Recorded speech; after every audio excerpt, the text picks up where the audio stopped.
ఉమ్మడి వరంగల్లో క్రిస్మస్ వేడుకలు గ్రాండ్ గా జరుగుతున్నాయి. అర్ధరాత్రి నుంచి చర్చిలో ప్రత్యేక ప్రార్థనలు చేస్తున్నారు క్రైస్తవులు. చర్చిల ఆవరణలో క్రీస్తు జననాన్ని వివరిస్తూ బొమ్మలు ఏర్పాటు చేశారు. బంధుమిత్రులతో కలిసి ప్రత్యేక ప్రార్థనల్లో పాల్గొంటున్నారు. పండగ సందర్భంగా రంగురంగుల విద్యుత్ దీపాలు, పూలతో చర్చిలను అందంగా అలంకరించారు నిర్వాహకులు.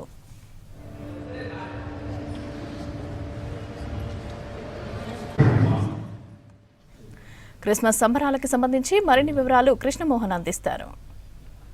వేడుకలు వైభవంగా జరుగుతున్నాయి. వరంగల్ ఉమ్మడి జిల్లా వ్యాప్తంగా చర్చిలలో ఉదయం నుంచే ప్రార్థనలు కొనసాగుతున్నాయి. భక్తులు పెద్ద ఎత్తున తరలి వస్తున్నారు. క్రైస్తవులతోటైతే చర్చి పరిసర ప్రాంతాలంతా కూడా వాళ్ళ ప్రార్థనతో ప్రారంభమవుతున్నాయి. చర్చిలకు వచ్చినటువంటి వాళ్ళందరికీ కూడా స్వాగతం పలకడం కావచ్చు, లేదా వాళ్ళకు వచ్చినటువంటి ప్రార్థనల కోసం కూడా ప్రత్యేకమైనటువంటి ఏర్పాట్లన్నీ కూడా చేశారు. ప్రస్తుతం అయితే కొంతమంది ఉన్నారు, వాళ్ళతో కూడా మాట్లాడదాం. And happy Christmas. ఎట్లా జరుపుకున్నారు ఈ క్రిస్మస్ని? Basically I am from Rajasthan. In my whole journey मेरा फर्स्ट टाइम है यहाँ पर, फर्स्ट टाइम क्रिसमस सेलिब्रेट कर रही हूँ मैं. एंड फर्स्ट टाइम ही है जो मेरा क्रिसमस में आना हुआ है, तो it is very very beautiful and awesome experience for me. Thank you. ఈరోజు ఎట్లా ఉంటుంది సెలబ్రేషన్స్? ఏమేమి చేస్తుంటారు? 180 సంవత్సరంలో ఘనమైన చరిత్ర గల మందిరం మన సిబిసి సెంట్రల్ చర్చ్. ఉదయకాలమే అందరము చాలా సిద్ధపాటు చేసుకొని దేవుణ్ణి తన పాటలతో దేవుణ్ణి ఆరాధించి దేవుణ్ణి కొనియాడి దేవుని కనపరచడం జరుగుతుంది. సో క్రిస్మస్ పండుగ అంటే కూడా చాలా రోజు నుంచి వెయిట్ చేస్తుంటారు. ఎట్లా సెలబ్రేట్ చేసుకోవాలి, ఏ విధంగా చేసుకోవాలని. ఎట్లా ఉంది మీ ప్లాన్స్ ఈసారి ఈ సెలబ్రేషన్స్ ఎట్లా ఉన్నాయి? చర్చికి వచ్చారు, మీ ఫ్రెండ్స్ కలవడం ఇదంతా ఉందా? యా, ప్రతిసారి క్రిస్మస్ అనగానే ఎన్నో డేస్ నుంచి అన్ని ప్రిపేర్ చేసుకుంటాము.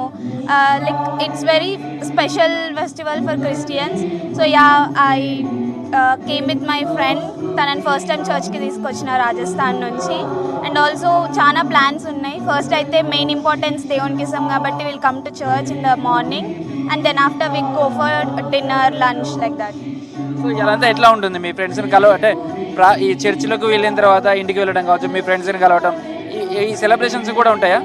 యా, సెలబ్రేషన్స్ ఉంటాయి. చర్చ్లో కేక్ కటింగ్ అయిపోయిన తర్వాత బయట కూడా ఇంట్లో కేక్ కటింగ్స్ ఉంటాయి. ఫ్యామిలీ అందరం గ్యాదర్ అయ్యి will celebrate again, we do prayers and will worship God.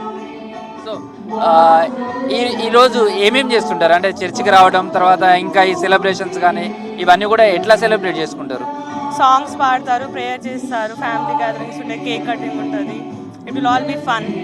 ఎట్లా ఉంటాయి అంటే ఇక్కడ సాంగ్స్ పాడడం కావచ్చు, లేదా ప్రార్థన చేసే సమయంలో కూడా మీరు ఎట్లా ఫీల్ అవుతుంటారు? అవంతా విల్ ఫీల్ హ్యాపీ. ఎలా ఉంది ఈ క్రిస్మస్ వేడుకలు? It's nice celebrating Christmas over here. Happy Christmas to all. Thank you. Christmas పండుగకి సంబంధించినటువంటి సెలబ్రేషన్స్ కావచ్చు, మీరు ఈ పండుగను ఎట్లా నిర్వహించుకుంటారు, ఏమేం చేస్తుంటారు? ఉదయం నుంచి ఉండేటువంటి కార్యక్రమాలన్నీ కూడా ఉంటాయి. ఎవ్రీ ఇయర్ మేము ఈ చర్చ్కే వస్తాం. ఇక్కడ బాగా జరుగుతుంది. ఇంట్లో కూడా ఈ డిసెంబర్ మంత్ స్టార్టింగ్ నుంచి మళ్ళీ న్యూ ఇయర్ ఫస్ట్ వరకు చాలా బాగా చేసుకుంటాం. అందరికీ happy Christmas. Thank you. So happy Christmas. Thank you. Happy Christmas. Merry Christmas. ఇది చర్చిల దగ్గర ప్రస్తుతం సెలబ్రేషన్స్ వచ్చిన వాళ్ళు కూడా ప్రార్థన చేసుకుంటున్నారు. ప్రత్యేకమైనటువంటి ప్రార్థనలతో పాటు గీతాలు కూడా ఆలపిస్తున్నారు. దీంతో ఆ పాటలతో కావచ్చు, యేసు ప్రభువును ప్రార్థిస్తున్నటువంటి వాటితోటే ఈ ప్రాంతం అంతా కూడా భక్తి పార్వస్యంగా మారింది. Video journalist Dashrath, Krishnamohan, V6 news, Warangal.